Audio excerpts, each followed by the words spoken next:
నమస్తే. నా పేరు ఈశ్వర్ రెడ్డి, బ్రహ్మంగారి మఠం. ఇంతవరకు విరాట్ విబిఎస్ ఛానల్ ద్వారా అనేక ఆధ్యాత్మిక కార్యక్రమాలు, వీరబ్రహ్మేంద్ర స్వాముల వారి చరిత్ర, మహనీయతత్వాలు ఇలా ఎన్నో వివరించాం. అలాగే అచలానంద ఆశ్రమ పీఠాధిపతులు శ్రీ విరజానంద స్వాముల వారి ఉపన్యాసాలు, బోధనలు కూడా చాలా వివరించాం. అలాగే ఈరోజు మీ ముందుకు మరొక విశిష్టమైనటువంటి విషయంతో ముందుకు వస్తున్నాం. అదేంటంటే, ఒకసారి మా గురుదేవులు విరజానంద స్వాముల వారు మాకు ఒక కథ చెప్పారు. ఏంటి ఆ కథ అంటే, చాలా తమాషా అయినటువంటి కథ, అందరూ తెలుసుకోవలసిన కథ కూడా. ఒక ధనవంతుడు దారిలో వెళ్తున్నాడు. ఆ దారి మధ్యలో ఒక పేదవాడు అడుక్కుంటూ దయనీయ స్థితిలో ఉన్నాడు. అయితే అతను ఆరోగ్యంగానే ఉన్నాడు, పేదవాడే. ఆ దారి వెంట వెళ్ళే ఆ ధనవంతుని భిక్షగాడు, ధర్మం చేయండి బాబు అంటూ చేయి చాచాడు. ఆ ధనవంతుడు అతన్ని ఎగారిగా చూసి, ఏమయ్యా దుఃఖలా ఉన్నావు కదా, ఎందుకు అడుక్కుంటున్నావు అన్నాడు. ఆ పేదవాడు, సాయం చేయండి బాబు అన్నాను. అంతే కదా. ఓహో, నువ్వు పేదవాడివా, నీ దగ్గర కోట్ల విలువ ఉందయ్యా, అది తెలుసుకోలేక పేదవాడిని అంటున్నావు. అదేంటి స్వామి, నిజంగా నేను దరిద్రుడినే, పేదవాడినే అన్నాడు. అయితే ఒకటి అడుగుతాను నేను, నీకు 2 కళ్ళు ఉన్నాయి కదా, చాలా బాగా ఉన్నాయి కదా, గమనించు. నీ కుడి చేతికి 5 వేళ్ళు ఉన్నాయి. 5 వేలల్లో ఒక బ్రొటన వేలు ఉందిగా, అది నాకు ఇచ్చావంటే ఓ 100 రూపాయలు నీకు ఇస్తాను అన్నాడు. అమ్మో, ఆ వేలు పోతే నేను భోజనం ఎలా చేయను, ఇవ్వనండి అన్నాడు. సరే, నీ కుడి చెయ్యి మో చెయ్యి వరకు ఇవ్వు, 1000 రూపాయలు ఇస్తానన్నాడు. అమ్మో, మోచేయ, అది లేకపోతే ఎలా అండి, మొండి చేయితో ఎలా బ్రతకను అన్నాడు ముష్టివాడు.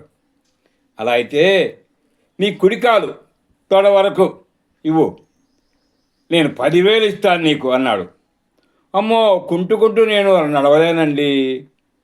అయితే నీకు 2 కళ్ళు ఉన్నాయి కదా, ఒక కళ్ళు నాకు ఇవ్వు, 1,00,000 ఇస్తాను అన్నాడు. అమ్మో, కన్ను పొచ్చే తారాడుకుంటూ గుడ్డివాడిగా నేను నడవలేనండి అన్నాడు. సరే, నీ శరీరంలో 2 కిడ్నీలు ఉన్నాయి కదా, ఒక కిడ్నీ ఇవ్వు, వేరే వారికి అవసరమైంది అన్నాడు. నా శరీరంలో 2 కిడ్నీలు ఉన్నాయి, అందులో ఒకటి ఇస్తే అది ఇంకొకరికి పనికి రావచ్చు, పనికి రాకపోవచ్చు. నువ్వేమో 10 లక్షలు ఇస్తా అంటున్నారు. అమ్మో, కిడ్నీ ఇస్తే ఇంకేమైనా ఉందా, నాకెలా అన్నాడు. నీకు ఏమీ కాదు, ఇప్పుడు నీవు ఇంట్లోనే కూర్చొని 10 లక్షలతో హాయిగా బ్రతకవచ్చు అన్నాడు. అమ్మో, కూర్చొని తింటే ఈ 10 లక్షలు ఎన్ని రోజులు వస్తాయి, ఇవ్వను అన్నాడు. తర్వాత ఏమన్నాడు తెలుసా, మరైతే కూర్చొని తినేందుకు హాయిగా ఉండే మరొక ఉపాయం చెప్తాను విను అన్నాడు. నీకు గుండె ఉంది కదా, ఇంకొక ధనవంతుడికి గుండె మార్పిడి అవసరమైంది, నీ గుండె ఇస్తే 1,00,00,000 రూపాయలు వస్తుంది అన్నాడు. అమ్మో, గుండె ఇస్తే 1,00,00,000 రూపాయలు వస్తుంది, కానీ గుండె లేకపోతే నేనెక్కడ బతికిస్తాను, చచ్చిపోను అన్నాడు. చచ్చిన తర్వాత 1,00,00,000 ఏం చేయను. మరైతే చూసావా, నీ తల్లిదండ్రులు ఇచ్చిన ఈ శరీరానికి ఆ భగవంతుడు ఎంత విలువ ఇచ్చాడో ఇప్పుడైనా ఆలోచించావా?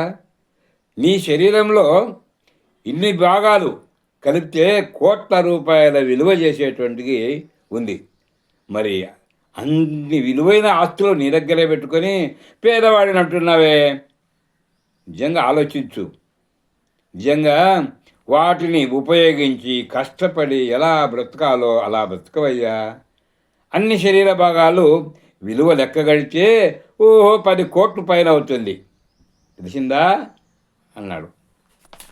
ఇది ఆ భిక్షగాడిని గురించే కాదండోయ్, మనం దరిద్రులం, పేదవాళ్ళం అనే భావన ఎవ్వరికీ రాకూడదు. భగవంతుని ఆశీర్వాదం వల్ల ఎన్ని కోట్ల సంపద ఉన్నా ఆ సంపద అంతా నీదే కదా. కనుక అందరూ గుర్తించుకొని ఈ శరీరానికి వెలకెట్టలేని విలువ భాగాలను ఉపయోగించుకొని మానవ జీవితాన్ని సుఖమయం చేసుకోవాలి అని దీంట్లో అర్థం. అంతేగాని కష్టపడి బ్రతికి మనము మంచివారిగా జీవించాలి కానీ అన్నీ బాగా ఉండి అడుక్కొని ఉచితంగా వచ్చే వాటి కోసం ఎందుకండి అంత ప్రాధేయపడడం. కాబట్టి మానవ జన్మ సుకృతంగా ఉండాలంటే 10 మందికి సాయం చేయొచ్చు, కానీ ఇలా బాగా ఉన్న వాళ్ళు కూడా నాకు ఇస్తే బాగుంటుంది అనుకోవడం చాలా తప్పండి. ఆలోచించండి మీరు.